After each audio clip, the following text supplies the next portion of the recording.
So Trump had posted today about the here, I'll just read it really quick, but I more want to get to this law firm.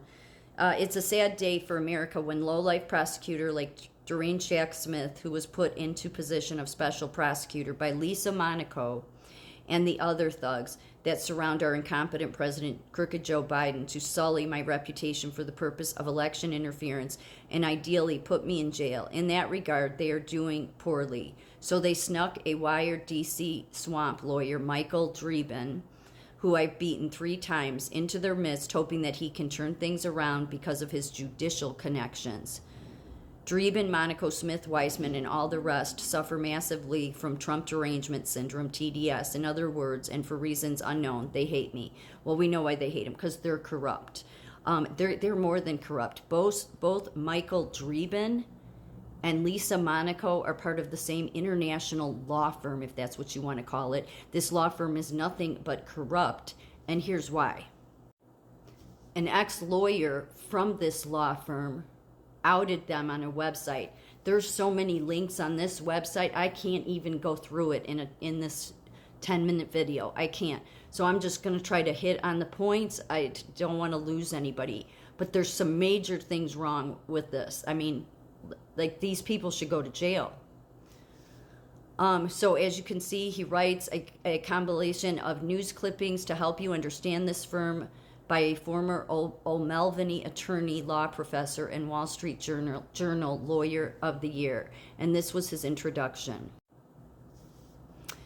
Welcome and thank you for visiting. I'm an attorney who used to work at O'Melveny and Myers. And again, this is where both Lisa Monaco and Michael Dreeben, who are career in the political swamp there, under Obama, and Dreeben goes back further than that. But they're both partners at this corrupt law firm. I was so surprised by what I saw there that I took on the role of amateur journalist and started this website. It's one of those acts that takes a little time but might do some good by shining a light. Below is a summary which I hope you find informative. It's more than a summary. More than a summary. So that's why I'm going to do my best not to lose anybody here. He said first, they like to silence people, this law firm. According to the New York Times, an O'Melveny attorney used violent imagery to threaten a sexual abuse victim into silence as her assailant watched. This led to an additional decade of sexual abuse by the assailant, and the attorney became a go-to hire for rich men accused of sexual assault. And he puts links for this.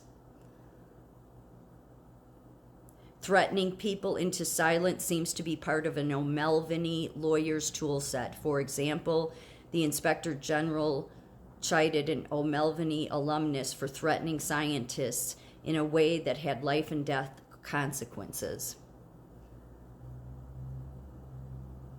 And then they silence their employees, like by signing non-disclosure agreements. They will even contrive claims to intimidate people into silence.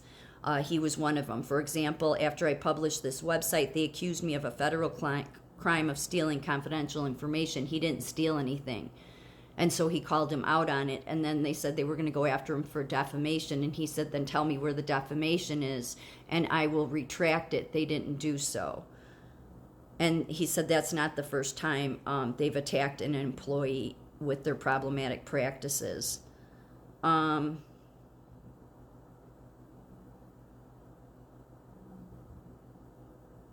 This is horrible.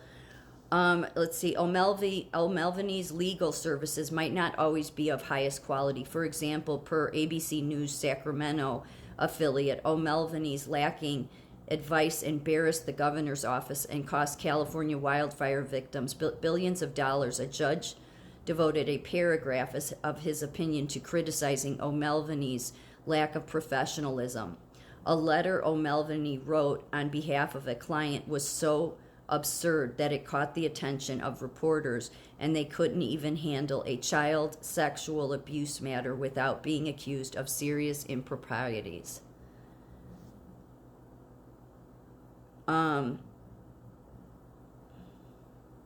The firm also has a history of conducting reportedly sham independent investigations. For example, see this story again, he puts all these links, accusing O'Melveny partner Adam Carr of conducting a sham investigation of sexual abuse at Lionsgate.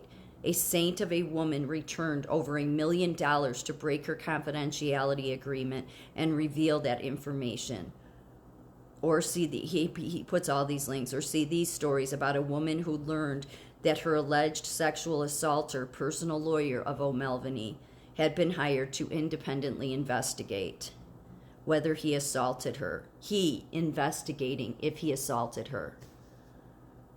Gives links for that too. Or see this story in ESPN about a backlash that followed O'Melveny's suspicious independent investigation in the Portland Trailblazer organization. Or see this story about O'Melveny alumnus who was arrested by the FBI as he tried to negotiate his fee for an independent investigation.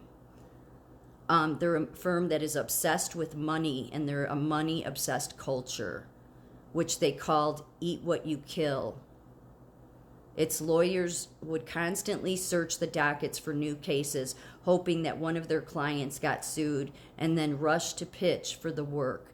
Sometimes they might go further. For example, query whether they needlessly dragged out an alleged rape victim's case to maximize billable hours, and then bragged about the money they made off of her in a press release.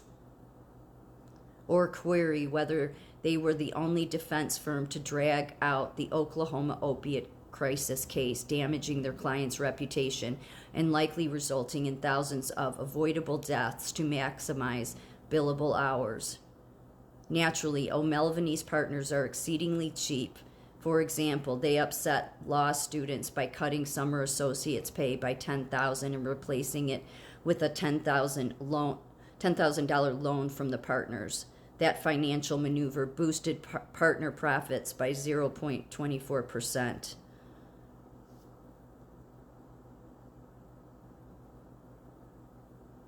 They corrupt the government. Imagine, in O'Melveny's culture, was the idea that a government job isn't accepted to serve the voters, the public, or the country.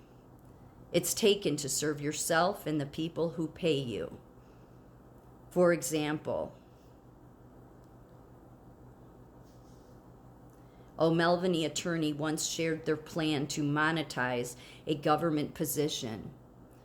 Or see these two posts about and again, the posts, he puts the links about another O'Melveny attorney who used a government position for his own personal purposes. O'Melveny has also repeatedly tried to change case law to make it harder to prosecute public officials who engage in quid pro quo corruption cases, and he links those too.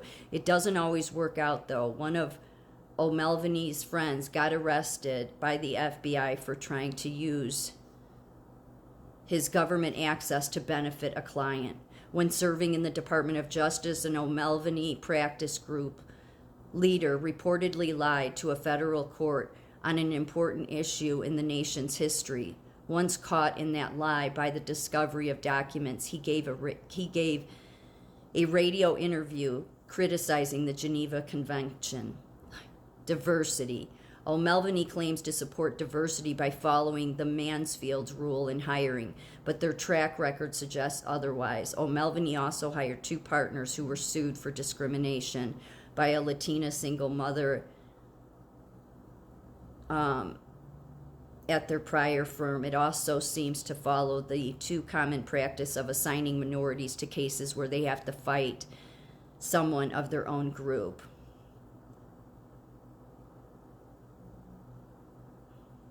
So it goes a lot further. I'll do a follow-up into this. There's so much.